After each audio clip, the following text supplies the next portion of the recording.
Meus amigos, meus irmãos, o Centro Espiritual Universalista, o CEL da LBV, unifica neste final de ciclo todos os ensinamentos de Jesus em espírito e verdade, mas à luz do novo mandamento. Nenhum sectarismo, nenhum ecletismo, nenhum hibridismo, porque a verdade não é híbrida, não é sincrética, não é eclética, não é sectária. A doutrina do céu é exatamente a doutrina do Cristo de Deus, acima de todas as perversidades geradas pelas religiões humanas, diletas filhas de Satanás ou do Anticristo.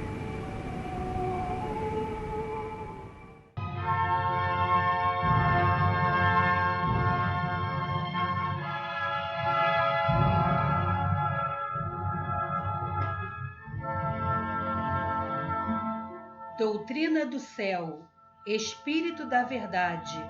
Alziro Zaru responde.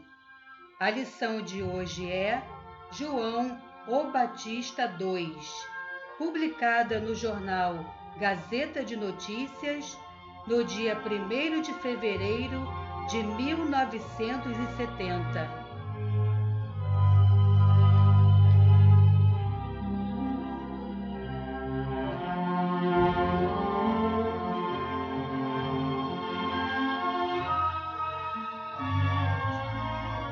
O Centro Espiritual Universalista da Legião da Boa Vontade está prestando um grande serviço ao povo, sedento das verdades eternas.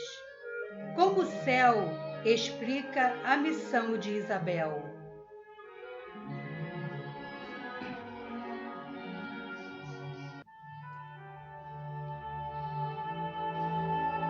Diz o Espírito da Verdade.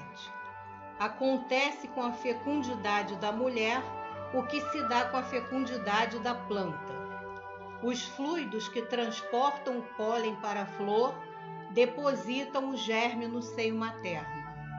Mas assim como o pólen se perde no espaço, se não é chegada a hora da reprodução, também o germe humano se aniquila sem produzir frutos. Não acrediteis que haja para cada planta, para cada ser organizado, um espírito especialmente incumbido de lhe comandar a reprodução. A ação espiritual existe, mas é geral, exercendo-se sobre a massa. Os fluidos que vos cercam são divididos conforme as necessidades, tanto da planta presa ao solo, quanto do homem que procura elevar-se para o céu. O nascimento de cada novo ser se verifica a seu tempo e só ao seu tempo, quer com relação à planta, quer com relação aos animais. A formação dos corpos materiais e o nascimento se dão na hora certa e obedecem às leis gerais. Ocorre o mesmo relativamente ao homem, com esta diferença. Aí a formação do corpo e o nascimento são consequência de resoluções tomadas, entre parênteses, antes da encarnação, pelo espírito, cujo invólucro material terá de reproduzir ou não, ou reproduzir somente em certas épocas, de acordo com aquelas resoluções. Como sabeis, o espírito escolhe suas provas.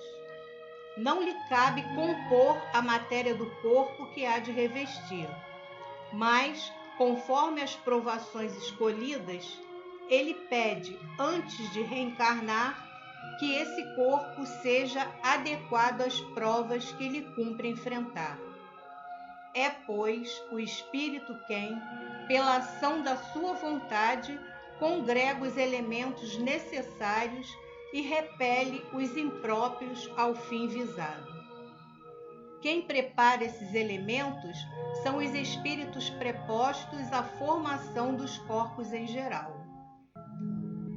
Eles atraem as matérias animais para as condensar e formar os corpos, desempenhando assim, segundo as leis gerais, o encargo que lhes toca na parte humana dos reencarnados, a fim de que esses corpos sejam apropriados ao gênero de provas que os espíritos terão de suportar. Daí as diferentes posições no seio da humanidade.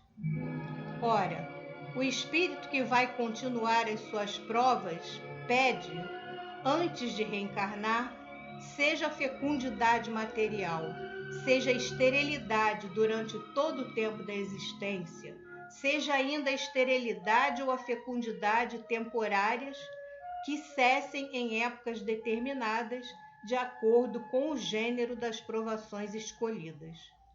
Resulta que o espírito, desde os primeiros momentos da encarnação, atrai ou repele os fluidos favoráveis à procriação. Daí os nascimentos inoportunos ou a ausência de concepção. Em tais casos, a influência e a ação espirituais apenas se verificam como resultado do pedido do próprio espírito, isto é, da sua vontade, no momento em que escolheu as provas. Os espíritos prepostos à formação dos corpos, em geral, agem desde o primeiro momento para determinar a fecundidade ou a esterilidade, congregando ou dispersando os fluidos necessários à fecundação, até aquele instante em que as condições do reencarnado devam mudar. Uma vez disposto e preparado o corpo para o gênero de provas escolhido, quer se trate de esterilidade, quer da fecundidade, antes que o ocupe o espírito para quem ele foi formado, submetidos os fluidos respectivos à direção dos espíritos prepostos, esses se limitam a exercer a vigilância precisa para que a prova siga o seu curso, para que os acontecimentos se realizem convenientemente. Assim, o espírito que escolheu a prova da esterilidade temporária, tomando o corpo com que a suportará, repele durante certo tempo os fluidos que servem à fecundidade e, terminado esse tempo, passa a atrair os mesmos fluidos, sempre sob a vigilância dos espíritos prepostos. Agora, procurai refletir. Zacarias, marido de Isabel, no uso de seus direitos, rogara muitas vezes ao Senhor que o libertasse do opróbrio que pesava sobre seu lar, concedendo-lhe um filho. Isabel, por seu lado, tinha pedido, dentro das linhas da missão que escolhera e para servir aos desígnios do Senhor, a esterilidade temporária. Daí vem que as condições humanas não se mostraram de molde a favorecer a maternidade, até o momento em que aqueles desígnios se haviam de cumprir. Aos olhos dos homens, a súplica de Zacarias foi ouvida, pois se verificou o nascimento desejado. Mas, do ponto de vista espiritual, o que se deu foi a cessação da prova da esterilidade. Tendo soado a hora da concepção e do nascimento, veio ao mundo aquele que seria o precursor de Jesus.